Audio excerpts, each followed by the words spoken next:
Hi friends, எல்லாரும் எப்படி இருக்கீங்க? நல்லா இருக்கீங்க? அன்றைக்கி இந்த வீடியோ என்ன பார்க்க போகிறீங்கன்னா குடமிளகா தான் ஃப்ரை பண்ண போகிறோம். வாங்க வீடியோவில் போகலாம்.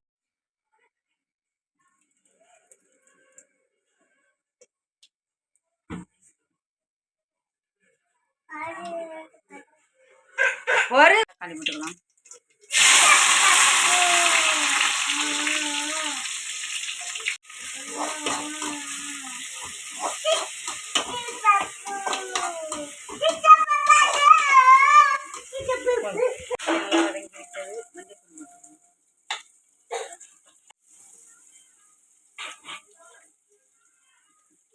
குடமிளகா போட்டுக்கலாம்.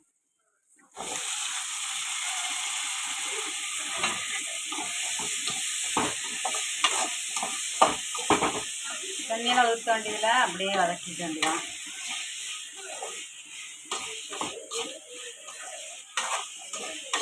போட்டுக்கலாம்.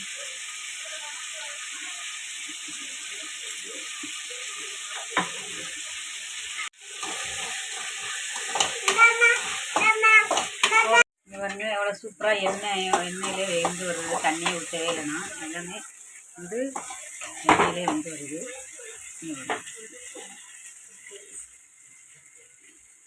தண்ணியே ஊற்றலை. இந்த மாதிரி நீங்களும் செஞ்சு பாருங்கள். மிளகாத்தூள் போட்டுக்கலாம்.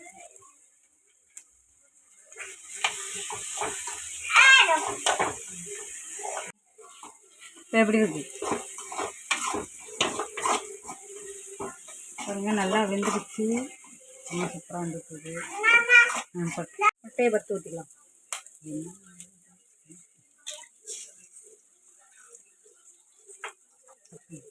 கிண்டி விட்டுக்கலாம்.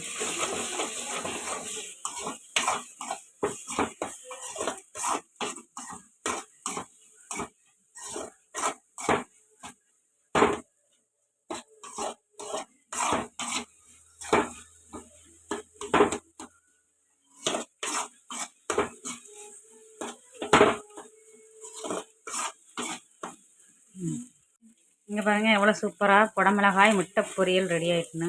நீங்களும் இது மாதிரி ட்ரை பண்ணி பாருங்கள். இங்கே பாருங்கள், சூப்பரான முட்டை குடமிளகாய் ரெடி ஆகிடுச்சு. நீங்களும் இது போல் ட்ரை பண்ணி பாருங்கள். இந்த வீடியோ பிடிச்சிங்க லைக் பண்ணுங்கள், ஷேர் பண்ணுங்கள், சப்ஸ்கிரைப் பண்ணுங்கள், சப்போர்ட் பண்ணுங்கள். அடுத்த வீடியோ. ஓகே, பாய்.